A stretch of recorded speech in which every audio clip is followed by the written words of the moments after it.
Sejam bem-vindos à aula do Conquistar.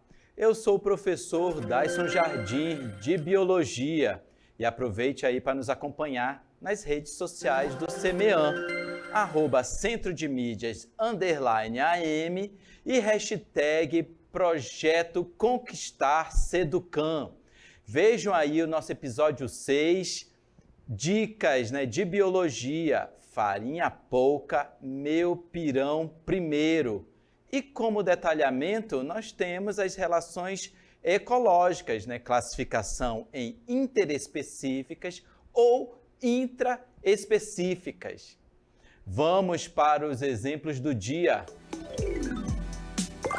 Vejam aí nesse primeiro exemplo, e temos uma pergunta para vocês. A relação entre piolhos e humanos pode ser considerada uma relação ecológica?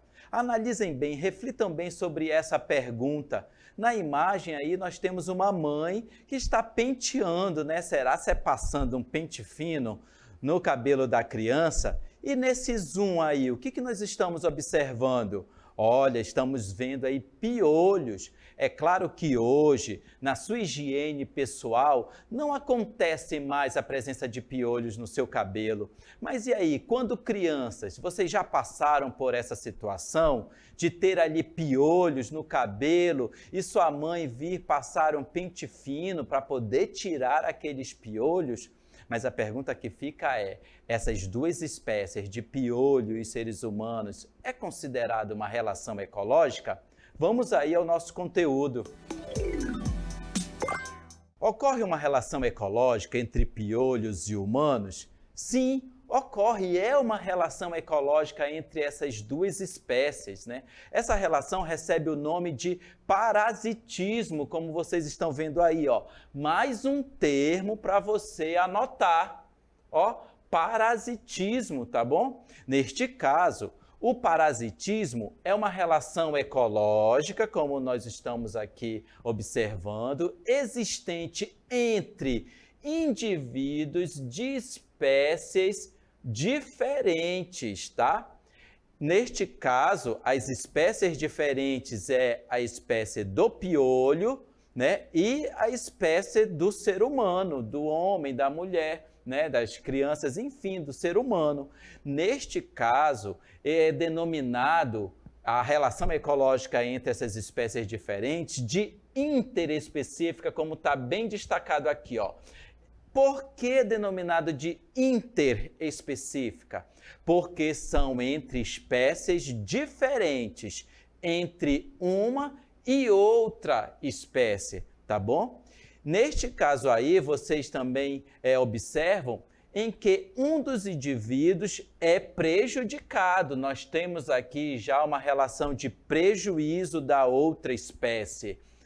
E denominamos, então, como termo de uma relação ecológica desarmônica, tá? Então, no exemplo que foi dado aqui para vocês do piolho, e aqui temos aqui até o nomezinho dele, vocês conseguem observar aí, Pedículos humanus capitis, tá? Então, neste caso, essas espécies de piolho, eles precisam parasitar a cabeça de um ser humano, para ali, então, ele retirar, fazer digamos assim, sugar o sangue para o desenvolvimento e maturação dos ovos, que são as chamadas lêndias, Quem aí, sua mãe, lembram da sua mãe que tirava lêndias do seu cabelo? Pois é.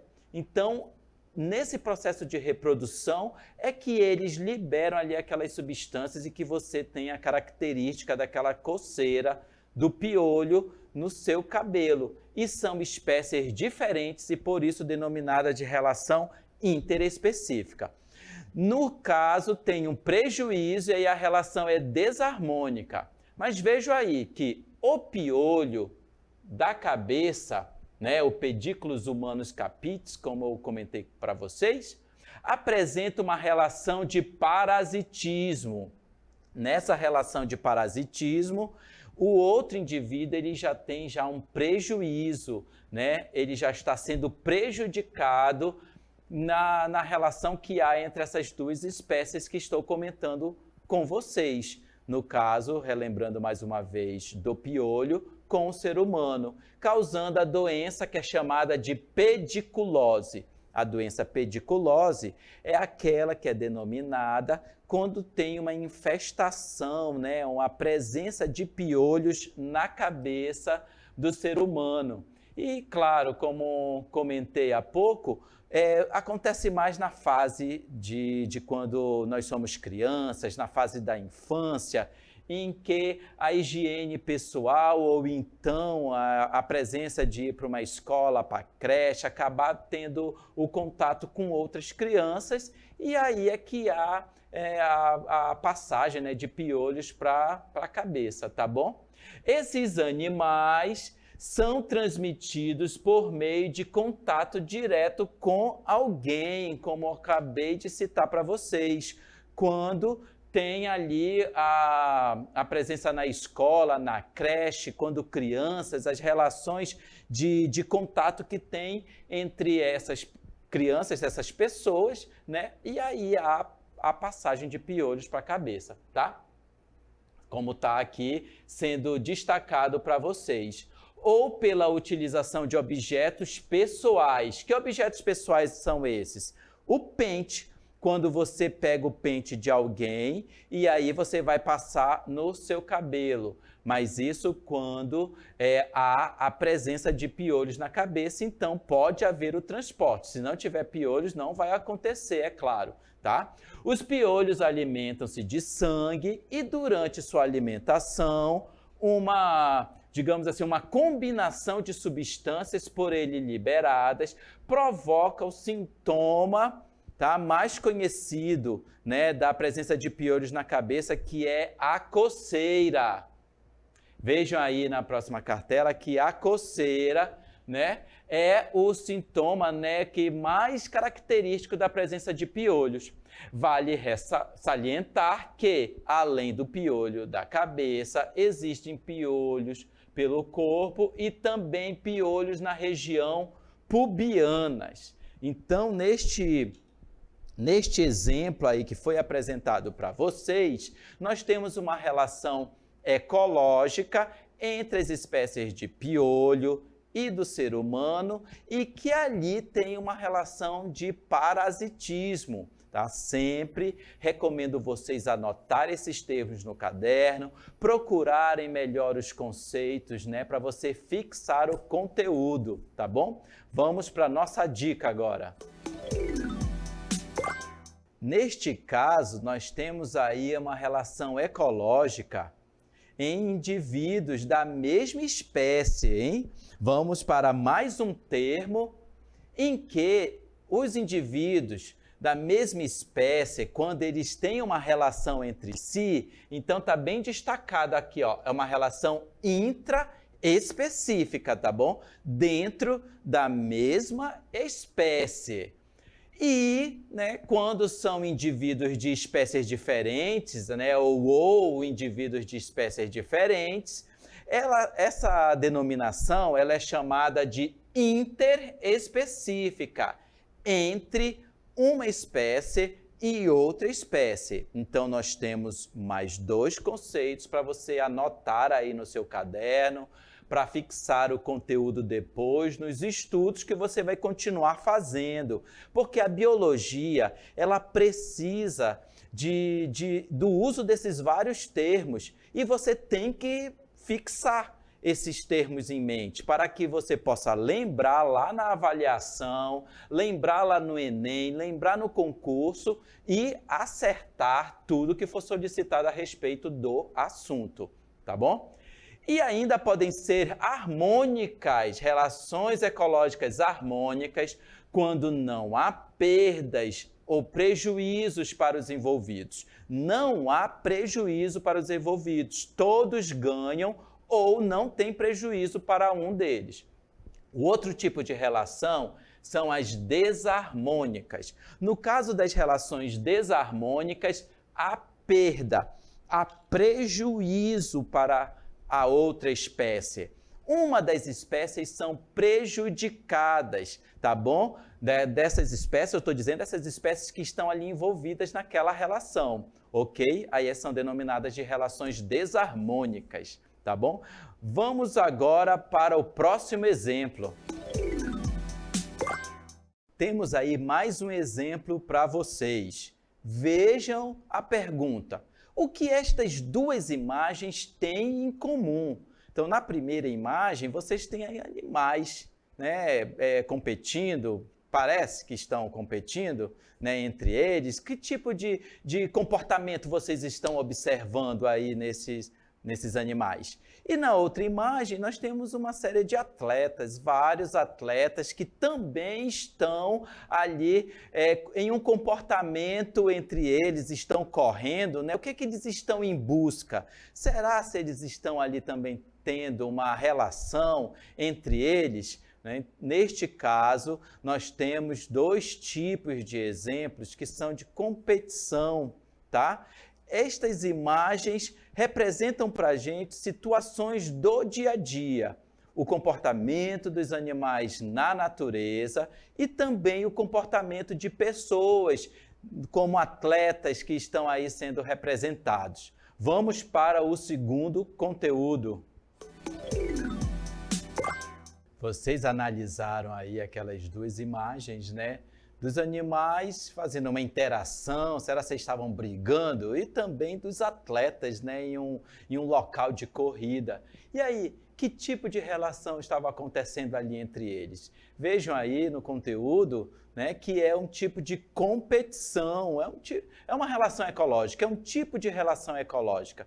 Sempre ouvimos dizer que vivemos em um mundo bastante competitivo, né? Então, neste caso, a competição faz parte ali do ser humano, acontece no nosso dia a dia e também lá na natureza, onde estamos sempre lutando uns contra os outros para conseguir o que queremos.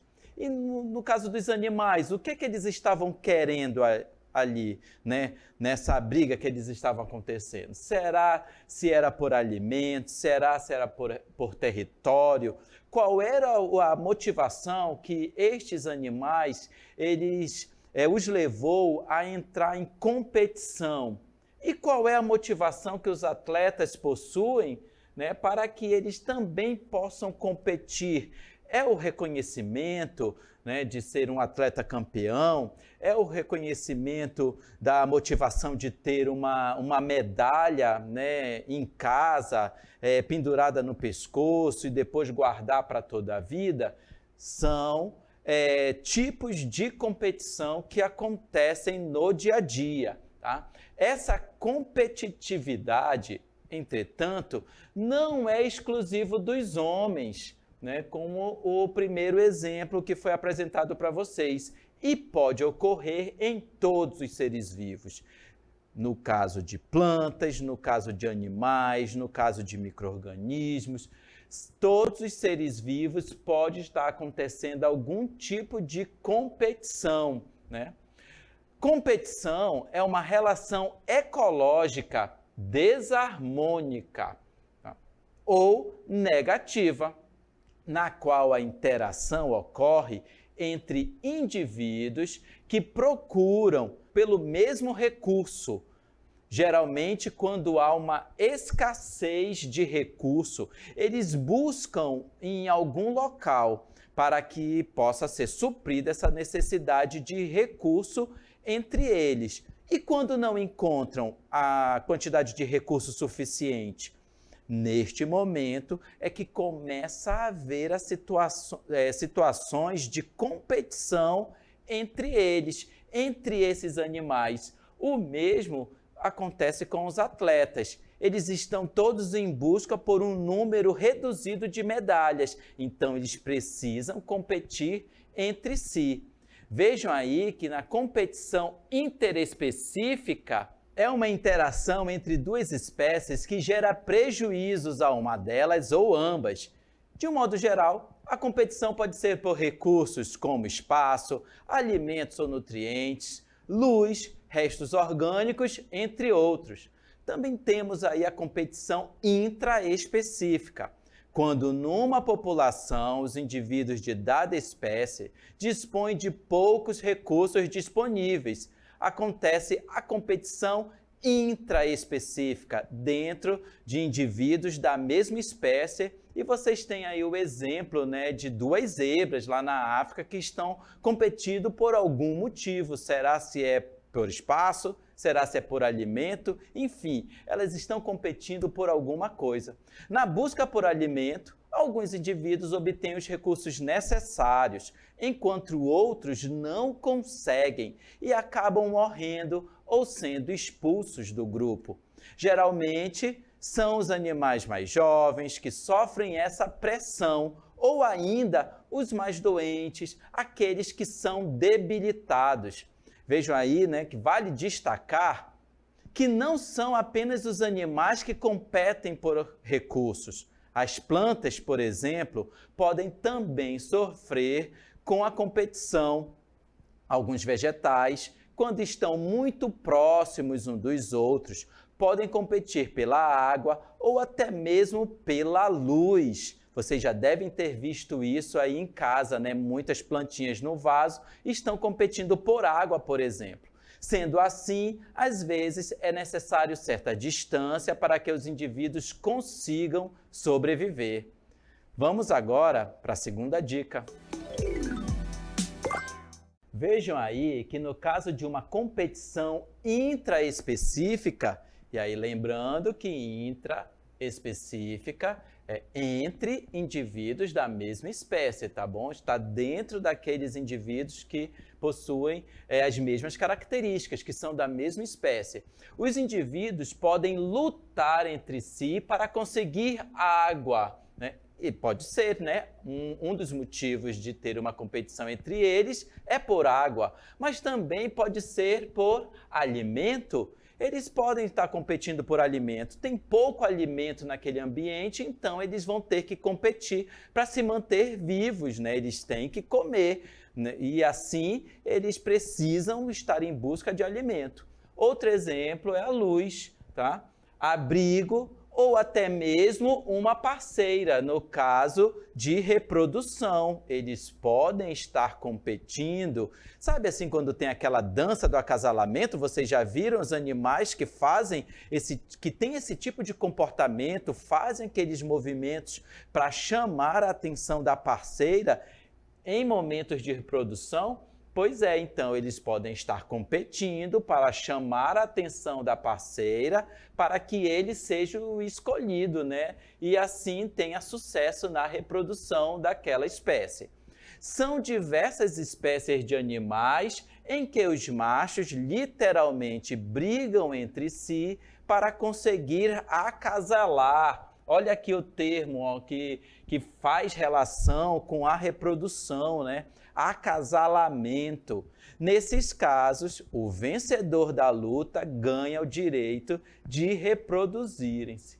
Tá? Então, isso é bem bacana que eles tenham essa competição para o sucesso na reprodução. Quando a competição é interespecífica, ou seja, entre espécies diferentes, as espécies estão competindo pelos recursos tais como água e alimento. Neste caso, ambas as espécies possuem os mesmos hábitos alimentares e necessitam do mesmo recurso. Como falamos de espécies diferentes, não há briga por parceiros sexuais. Eles estão ali brigando por alimentos, né? Por algo que eles possam, então, ter que sobreviver. E aí, então, são espécies que eles estão competindo entre si, espécies interespecíficas, espécies diferentes, que estão competindo entre si, né, por esses recursos, ok? Vamos para o último exemplo do dia. Vejam aí, analisem todos esses indivíduos. Eles estão aí caracterizados, né, com roupas diferentes. São todos da espécie humana, né? E eles estão com roupas diferentes. Vejam, analisem. Esta imagem representa uma relação ecológica harmônica. Qual será? uma sociedade ou uma colônia? O que representa todos esses indivíduos que são da mesma espécie estarem aí com roupas diferentes entre si, que nos dão aí um direcionamento de eles terem profissões diferentes entre si? Será se uma profissão tem um complemento com a outra profissão? Você está analisando e vamos agora para o nosso conteúdo. Essas várias profissões representam a sociedade. Vejam aí que a representação de sociedade é quando tem tarefas diferentes sendo executadas pelos indivíduos, né, e que todos eles ajudam nessa relação ecológica. Sabemos que vivemos em sociedade, mas pensando na relação ecológica sociedade, ou seja, indivíduos independentes que se organizam de forma cooperativa, os humanos também se encaixam. Os humanos possuem uma tendência de se organizar em grupos, é chamado aí de gregarismo, além de existir divisão de tarefas, como nas abelhas. São exemplos que nós já vimos na nossa aula.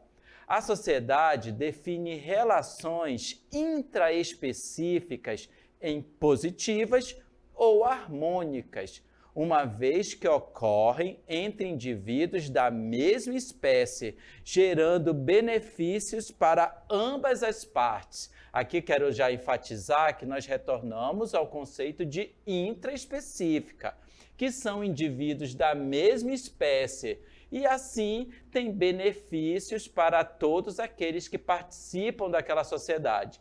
Dentre os animais, os insetos sociais são os que melhor exemplificam esse comportamento. Eles estão altamente organizados, divididos em castas, com funcionamento complexo, né? Então, esses são exemplos que ocorrem entre vários animais. A sociedade das abelhas é um desses exemplos. As castas das abelhas são formadas pela abelha rainha. Tem lá a abelha rainha, lá dentro, né, da colmeia, as operárias e os zangões. Então, eles estão divididos aqui entre si, cada um com suas tarefas. A alimentação é um importante fator, uma vez que a dieta diferenciada determina a fertilidade dos indivíduos. Desse modo, todas as larvas podem receber um pouco de geleia real, mas só as rainhas consomem esse alimento exclusivamente. Então, são exemplos aí que acontecem no nosso dia a dia. Todos os exemplos que demos na nossa aula, eles estão aí acontecendo no quintal, na floresta, em parques, quem sabe até dentro de casa. São exemplos reais. Olha aí essas abelhas, né? Uma colmeia de abelhas que estão ali produzindo aquele mel para o nosso consumo. Vejam aí os tipos de abelhas. Né? Temos a abelha rainha, ela tem aí 20 milímetros, né? Um tamanho muito maior do que o zangão, está aí o segundo tipo de abelha, tem 18 milímetros, e também esta é maior do que as operárias. As operárias já têm aí um tamanho de 15 milímetros entre si. Tá? Um outro exemplo que nós temos são a sociedade das formigas. Vejam aí, as castas das formigas são formadas também por rainhas, reis e operárias, como estou aqui destacando para vocês, tá? De forma semelhante aos outros insetos sociais. A rainha, que pode ser chamado de içá, você já ouviu esse termo aí na sua região, e o rei são férteis e responsáveis pela reprodução. Quando diz aqui que eles são responsáveis pela reprodução, é que eles têm uma relação ali de manter aquela sociedade, daquele formigueiro, se reproduzindo continuamente, né? Enquanto que as operárias são estéreis e cuidam da manutenção do formigueiro. São elas que nós vemos carregando folhas de um lado para o outro. Vejam aí na sociedade das formigas, nós temos a formiga rainha e a formiga rei. E também tem as formigas operárias. Elas passam lá, olha, no quintal com as folhas, transportando folhas em sua cabeça. E lembrando que elas têm uma função importante, que é na manutenção do formigueiro. Elas são estéreis, mas o trabalho delas é muito importante lá para o formigueiro. Ó, elas estão passando aqui. Vamos lá, formigas, vamos lá, transportando suas folhas lá para o formigueiro. Isso acontece no nosso dia a dia. Vamos agora para a nossa última dica. No conteúdo da aula, nós vimos vários exemplos de colônia e sociedade. E sempre relembrando vocês que eles acontecem no nosso dia a dia. Estão aí na natureza, no fundo do quintal e inclusive dentro de casa. Vejam a diferença entre colônia e sociedade. Em uma colônia, os indivíduos estão ligados uns aos outros, de uma maneira que não podem viver isolados. Olha só, essas relações que há entre esses indivíduos, eles fazem com que um trabalho realizado por um indivíduo tenha influência no trabalho do outro indivíduo. É importante nós lembrarmos que um não vive sem o outro, né? E por isso eles têm a denominação de colônia. Ó, na colônia, os indivíduos eles estão interligados por suas tarefas. O indivíduo de uma tarefa, que exerce uma tarefa, influencia na tarefa que é realizada pelo outro indivíduo. E assim eles vão conseguir, naquela colônia, todos sobreviverem, todos manterem os indivíduos vivos e exercendo suas atividades na natureza. O outro exemplo que nós comentamos na aula foi sobre as sociedades, né? Então, no caso das sociedades, os indivíduos conseguem viver de forma isolada, pois apresentam independência física. Eles, assim como ao exercer suas atividades de forma isolada, eles influenciam sim no outro, mas que eles não dependem entre si. Os indivíduos estão ali exercitando suas atividades do dia a dia independentes, mas é claro que todos eles entre si está havendo ali uma influência, mas que são chamados de sociedades, tá bom? Então, vamos agora para as nossas considerações finais. Chegamos ao final da nossa aula e eu tenho certeza que vocês anotaram tudo aí no seu caderno, porque o assunto foi interessante. Mas agora pegue o seu celular e vamos fazer uma foto.